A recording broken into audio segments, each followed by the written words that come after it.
उस समय की बात है जिस समय सिकंदर भारत पर आक्रमण किया था। तब आचार्य चाणक्य सूचना देने मगध गए थे। जब आचार्य चाणक्य राजमहल के अंदर पहुंचे तो देखता है कि राजा धनानंद भोग विलास में डूबा हुआ था। राजा धनानंद आचार्य चाणक्य को देखता है तो बहुत क्रोधित होता है और बोलता है, ये ब्राह्मण कैसे अंदर घुस गया, इसे यहाँ से तुरंत निकालो। चाणक्य बोले, मैं यहाँ आपसे मंत्रणा करने आया हूँ। धनानंद बोला, जब इतनी साहस दिखा ही दिए हो तो बोलो क्या मंत्रणा करने आए हो। चाणक्य बोले, गांधार के राजा आमी ने मिसोडोनिया के सम्राट सिकंदर के सामने आत्मसमर्पण कर दिया है। हमें सिकंदर को रोकना होगा। बस इसी विषय पर चर्चा करने आया हूँ महाराज। तभी धनानंद ने चाणक्य को अपने पास आने का इशारा करते हुए कहा, आपको चर्चा करनी है ना।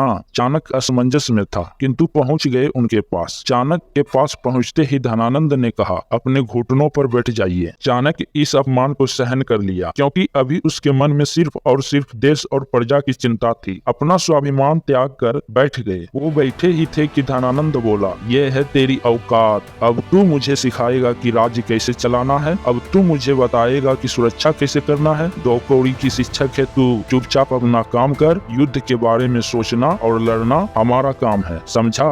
ये सुनते ही चाणक्य बोले, क्षमा महाराज, मेरी शिक्षा ने यही सीख दी थी कि ये राज्य जितना आपका है उतना हमारा है। मैं तो अपना कर्तव्य समझ आपसे मदद मांगने आया था। केवल आप ही हैं जो सिकंदर को रोकने का सामर्थ्य रखते हैं। धनानंद गुस्से में गरजा, हमें अपना सामर्थ्य का ज्ञान है और जब सिकंदर मगध पर आक्रमण करने की सोचेगा तो हम उनसे निपट लेंगे। युद्ध करना एक राजा का नहीं, सैनिक का काम है। अब हम इससे पहले भूल जाएं कि तुम एक ब्राह्मण हो। जिस गति से आए थे उसी गति से बाहर निकल जाओ। निकल जाऊंगा महाराज, परंतु आप अपना कर्तव्य निभा रहे होते तो एक ब्राह्मण को तक्षशिला से चलकर यहाँ आना ही नहीं पड़ता। राजा का कर्तव्य दुर्बलों की रक्षा करना है, ना कि अत्याचार करना। और मगध की दशा देख हमें तो इतना आभास हो गया है कि शीघ्र ही समूचा भारत सिकंदर को भेंट स्वरूप दे बैठेंगे। इतना सुनते ही धनानंद का पारा आसमान चढ़ गया और चाणक्य को जोर से लात मार कर नीचे गिरा दिया। फिर सैनिक से बोला, ब्राह्मणों का मान सम्मान इस चोटी में होता है ना। इस दरिद्र ब्राह्मण को इसके चोटी से खींचते हुए बाहर लेकर जाओ।